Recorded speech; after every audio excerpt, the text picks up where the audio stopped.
G తెలుగులో మంచి రేటింగ్స్తో రాత్రి 9 గంటలకు టెలికాస్ట్ అవుతున్న సీరియల్ జగదాత్రి. ఈ సీరియల్లో మెయిన్ లీడ్స్గా దాత్రి, కేదార్ తమ యాక్టింగ్స్తో ప్రేక్షకులకు బాగా చేరువయ్యారనే చెప్పవచ్చు. ఇక దాత్రి, కేదార్ క్యారెక్టర్స్లో యాక్ట్ చేస్తున్నారు దీప్తి, మన్నే, దర్శ్ చంద్రప్ప. దీప్తి కన్నడ యాక్ట్రెస్ అయినప్పటికీ గతంలో రాధమ్మ కూతురు సీరియల్ ద్వారా తెలుగు ప్రేక్షకులకు బాగా సుపరిచితమే.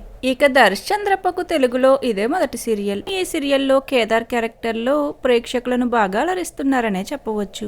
అయితే రీసెంట్ గా జగదాత్రి సీరియల్లో యాక్ట్ చేస్తున్న ఒక యాక్ట్రెస్ ఈ సీరియల్ నుండి క్విట్ అయ్యారు. ఇక జగదాత్రి సీరియల్ నుండి తప్పుకున్న యాక్ట్రెస్ మేఘన క్యారెక్టర్లో యాక్ట్ చేస్తున్నారు రియా. అయితే ఇప్పుడిక తనకున్న కొన్ని పర్సనల్ రీజన్స్ కారణంగా రియా మేఘన క్యారెక్టర్ నుండి క్విట్ అవుతున్నారు. దానితో ఇప్పుడు మేఘనాగా ఎంట్రీ ఇవ్వనున్నారు అష్మిత తెలుగు యాక్ట్రెస్. తను ప్రస్తుతం ఈటీవీలో టెలికాస్ట్ అవుతున్న బొమ్మరిల్లు సీరియల్లో యాక్ట్ చేస్తున్నారు. తర్వాత ఇప్పుడిక జగదాత్రి సీరియల్లో మేఘన క్యారెక్టర్లో ఎంట్రీ ఇవ్వనున్నారు. మరి మేఘన క్యారెక్టర్ నుండి రియా తప్పుకోవడంపై మీ ఒపీనియన్, అలానే అష్మిత ఎంట్రీ మీకెలా అనిపిస్తుంది అనేది కామెంట్ సెక్షన్లో కామెంట్ చేయండి. Thank you for watching.